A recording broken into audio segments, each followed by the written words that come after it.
So, hello Harsha, very good morning to you. Good morning, sir. Am I audible to you? Yes, you are audible. Okay.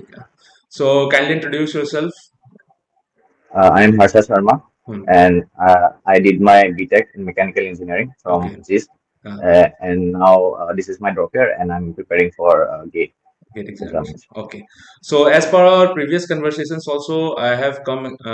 It has come to my knowledge that you have cleared the gate examination in the final year of your BTech, right? Yes, I did clear GATE in my final year of my examination, and my rank was 890 all India. Oh, it ended. Congratulations on that. And yeah, definitely, since you're working hard, I am pretty sure that you will be successful in the upcoming attempt, right? Thank So, you. yes, Harsha. So, basically, starting with the preparation of the interview, and also I want to ask you one thing. Please, which paper are you attempting, by the way? Is it engineering science? I'm more focused. I'm mainly focused on XC, XC, right? engineering science. So, basically, you are Uh, looking forward for MTech and research purposes, right? yeah, Uh, in tech or research. Okay, nice. That's good. That's good.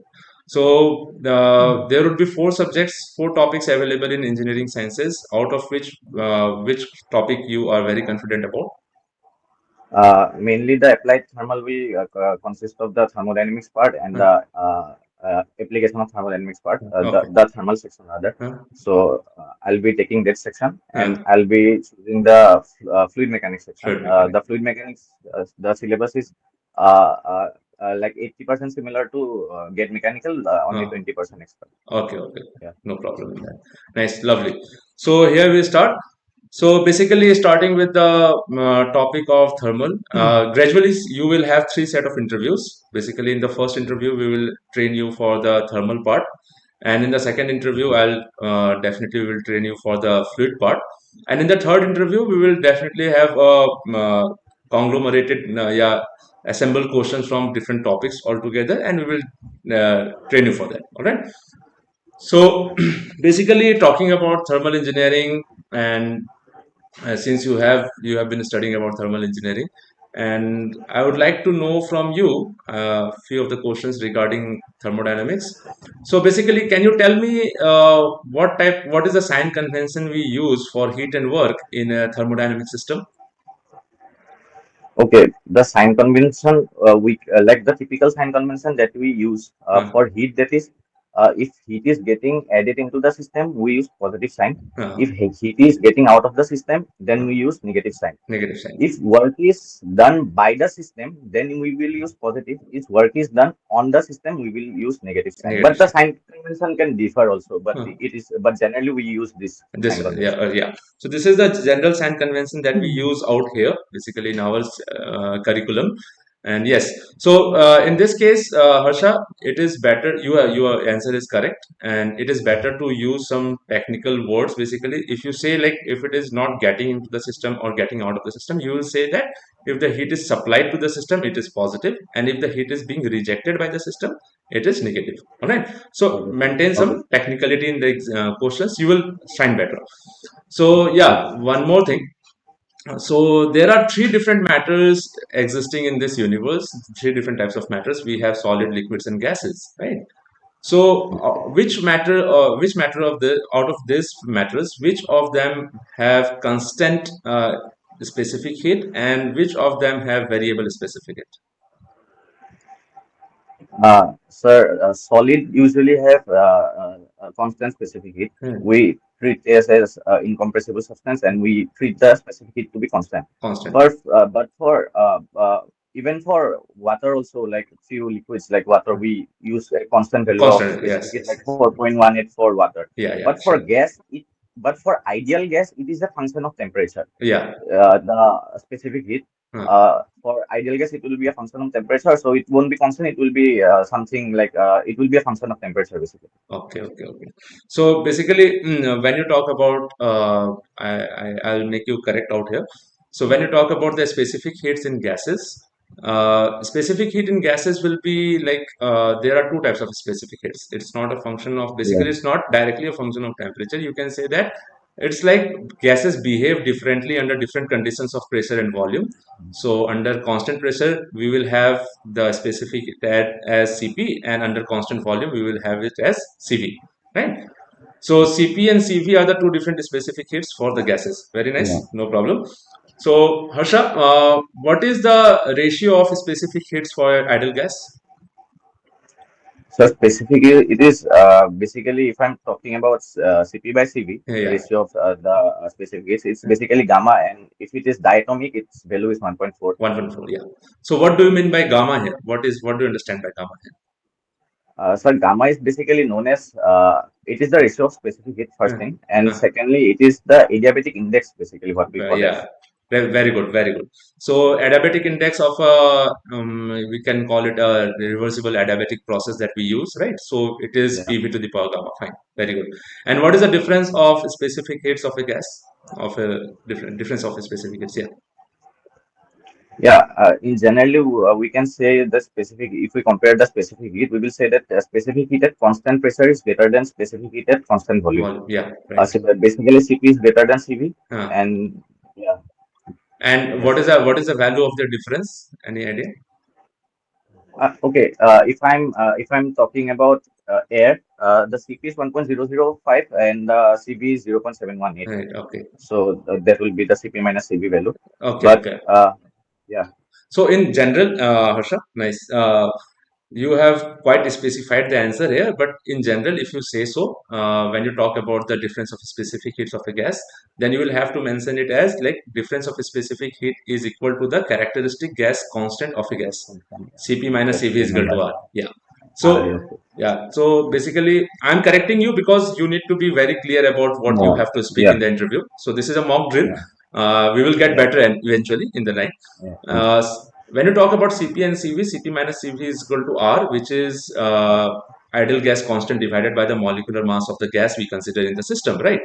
So Cp minus Cv will be equal to R for any gas you take, be it any, if you talk about oxygen, then molecular Yeah, mass will be 32. If you talk about carbon yeah, dioxide, it will be 44. And then you will have to find out the value of R for different gases. And then we use yeah. Cp minus Cv for. Like Yeah. 8.314 Yeah, divided yeah. by the molar. Yes, yes, yes, right. Now, the thing is that, can you tell me a very genuine question and one of the most favorite questions of the interviewers across India? Why is CP greater than CP? Okay, okay. Okay. First reason that I can give is Uh, in CV, yeah. when I'm talking about CV, the heat is supplied at constant volume process. Okay. Yeah. So the piston is fixed basically. Yeah. So there is Right. no movement of the piston. Yeah.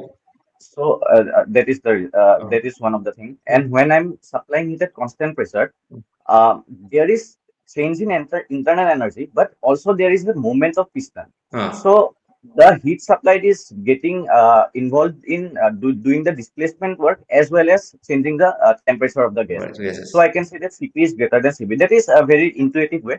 Uh, Another one is we can use the Mayer's relation. That is uh, Cp minus Cv equal to uh, T alpha V upon beta T, while alpha is isothermal compressibility and beta is uh, I forgot what okay. beta was Okay. actually. That is a Cp minus Cv is actually a positive constant. Okay, Yeah.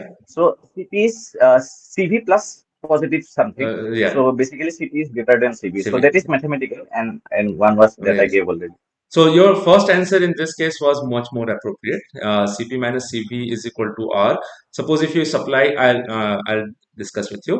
When we talk about heat supply at constant volume, it is equal to mCv dt, right? And that particular entire amount of energy of that is heat energy goes into increasing the internal energy of the system, that is the gas involved, right? So basically, when you're supplying heat at constant volume, it is mCv dt, and it goes for the changing the internal energy only. And your answer was Yeah, proper, very correct. And when you supply heat at constant pressure, it goes into changing the internal energy also, as well as doing the work, displacement work. So basically, for the same amount of change in temperature, you will have to supply more heat at constant pressure than compared to the heat in constant volume. That is why we have to yeah. maintain Cp greater than Cv. Yeah, fine, nice. Uh, few more things that we talk about. Yeah, there are two laws that fall under second law of thermodynamics. What are those? Can you name them? Yes, one is Kelvin-Planck statement, Very and nice. other is Clausius statement, Close it. Very which nice. tells us about the second law of thermodynamics. Thermodynamics, yes. So second law of thermodynamics are governed by two laws, Kelvin Planck and yeah. So out of these two laws, which law governs the functioning or the mechanism or the working of reversed engines? Yeah, where you can tell it as you can refrigerators or heat pumps. Which one of the law is governing that? Uh, there are two laws, okay, Kelvin and Clausius. The Hmm. Kelvin is for power consuming cycles. So in this case, what you have asked, Uh, the Kelvin law is not prevailing here. uh, Here it will be like the Clausius statement will uh, prevail here. yeah, So it states that basically it states that temperature naturally flows from higher temperature body to lower temperature body. body. Yeah, But if we want to reverse the direction of that, like yeah. from the lower temperature to the higher temperature, then we Yes. will have to provide some work Yeah, sure, sure, sure. So basically, Clausius statement is governing the functioning of yeah, refrigerators and heat pumps, right? Very nice. for power consuming cycles. Power consuming cycles, and for power producing cycles, Calvin Planck statement Kelvin plan. falls Yeah. into the place, right? Nice. So out of all the engines that work between that function between the temperature limits given, which kind of engines will have the maximum efficiency, Harsha? Sir, it will be reversible engine will have the maximum efficiency. But Yeah, if I have to be more specific, I can say Carnot engine will yeah, be yes, in yes. the highest. Highest efficiency, yeah. So Carnot efficiency, what do you think? Carnot efficiency is practically possible or not? It is not possible It is practically. not practically not Yeah. possible. Any reason behind it? Why do you think it is not possible to Because execute?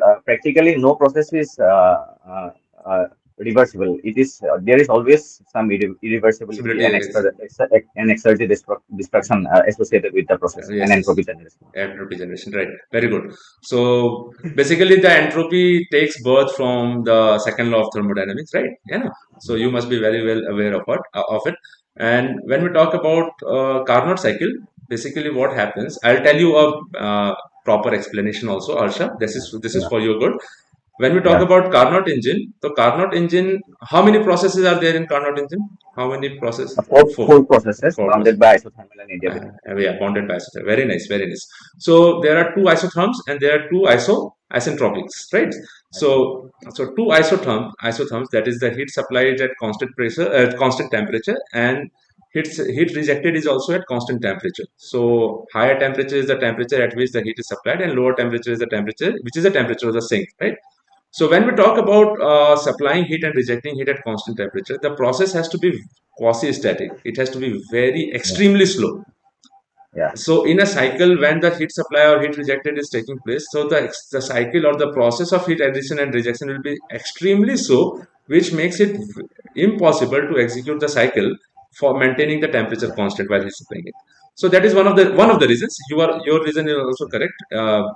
Basically, in every kind of processes that we have in practical life, reversible cycles are difficult to execute because always there is an entropy generation associated with the uh, yes, entropy generation associated with the processes, irreversible process.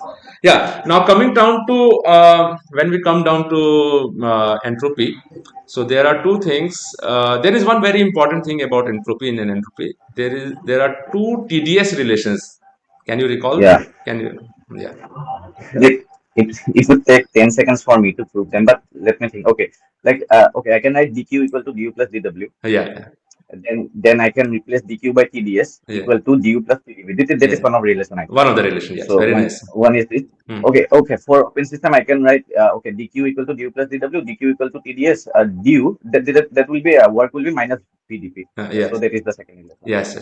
So one thing comes from the first law applied to closed system, and the second TDS Yeah. relation comes from enthalpy, which is applied to the open system, right? Okay. So coming back to closed system and open system, so whenever there is a thermodynamic work in a closed system, so Yes. work is given by PDV, right? So a small amount of work Yeah. done is PDV. And for Yeah. open system, what is the relation for open system work done? Work done is minus vdp. Integral minus vdp. Integration of minus VDP. Integral Hmm. vdp. Yes. Minus VDP. So what is the difference between the two? Why do we do minus VDP in open system and PDV in the closed system? Um, in open system, we generally deals with the flow of the process. So, Yeah, so we take the pressure into account because that is what driving the flow. yeah, yeah. Okay. So, but in closed system, we take PDV because the piston is basically PDV is basically displacement verb. So we Displacement. talk with respect to the piston, how the Piston. piston is moving. Moving. So Yeah. I'm not sure about the answer, but that is what Yeah, I yeah. basically. So can I correct you on this, Harsha? Yeah, yeah, Can sure. I elaborate?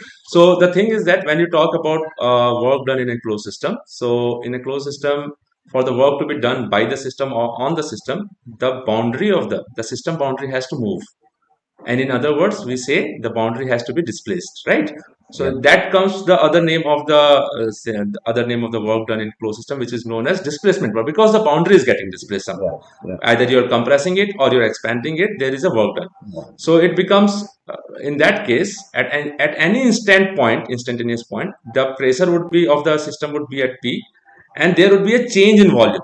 So that is why we yeah, say PDV. Okay, and then we integrate the entire thing from state 1 to state 2, right? So that is the work done in closed system. Now when we are talking about work done in open system, it becomes minus VDP. So when you talk about open system, the open system will not have a solid boundary. It will not have a movable yeah. boundary. It is a control volume, Mhm. right? So control volume of any device you take, be it compressor or turbine or anything, it has a constant volume in which it is working. At any instant point, the volume will be given, but there will be change in pressure. As you can see in case of turbine, there is a drop in pressure because expansion is taking place. As in case of compressor, you can say the pressure is increasing. So there would be a change in pressure, and negative sign comes because of the reason that you have to make the work done somehow, because when you're talking about expansion, so change in pressure will become negative, right? P2 Yeah. minus P1 will become negative. So negative will make it positive. And in case of Overall count. compression, if change in pressure is P2 minus P1, the P2 is greater than P1 in compression process. So the work done in open system will come out as positive always, in negative always in case of work consuming devices. So this is the basic difference between PDV and minus VDP, right? Fine. Yeah. That is good. And that is good. And when we also one thing, yeah, a little bit of questions from few parts of applied thermodynamics, just related to this second law and everything, or be it like Yeah. the steam power cycle. So, what is the name of the cycle that governs the functioning of a steam power plant? It is basically Rankine cycle. Rankine cycle. Very nice. Rankine cycle. So, in case of, sorry for this, the Rankine cycle, in Rankine cycle, we have how many processes execute a Rankine cycle? As you can. Uh, okay. First is the first in the first process. It is isentropic process. Uh, Isentropic process. Then there is heat addition process. heat addition process, right? Then there is isentropic expansion. Process, yeah. Then there is heat rejection. Heat rejection. So basically, you heat addition and heat rejection are constant volume or constant pressure. Uh, the heat rejection and heat. It's in It's a constant. isentropic process. No, no, no. Isentropic is the you cannot have isentropic with heat addition because it is adiabatic. Yeah. Adiabatic cannot be Yeah. Yeah. heat addition or Yeah. Yeah. Sorry. uh, There's two isentropic is different. expansion and isotropic is pumping process in case of Rankine cycle, Yeah. right? And the two parts are constant pressure processes, which are heat addition and heat rejection. So heat addition is basically a Yeah. Yeah. constant pressure process, which is taking place at boiler pressure, and the heat rejection is taking place in condenser, which is at condenser pressure, right? So basically, I think like you need a kind of a brush up on applied thermodynamics as of now, which Yeah, I feel. applied thermal. Yeah, Yes, yeah, for a while yeah, now. yeah, yeah. So no problem, no problem. So in the next set of questions, we will do about applied thermodynamics next time, okay? And then Okay. after that, we'll go Okay. for fluid mechanics also. Okay. So in case of open, we have talked about yeah. One more thing. What do you understand by what do you understand by the difference of path function and point function? Okay. Uh, the point function is the function Uh, in which it only depends on the initial and final state. it's very good. Or basically, we can say that it is an exact differential. Yeah, exact If difference. it pass the test of exactness, Hmm. then it is a point function. Function. Like we have studied in our differential calculus, like mdx plus mdy. So Yeah. if dn by dx equal to dm by dy, Yeah. that Yes. is Yes. it has passed the test of exactness. So it Exactness. is a point function. Point So function. volume is Very a good. point function, Hmm. and volume is a point function, and pressure is also a point function. Uh-huh. But the path function is something which depends upon the path.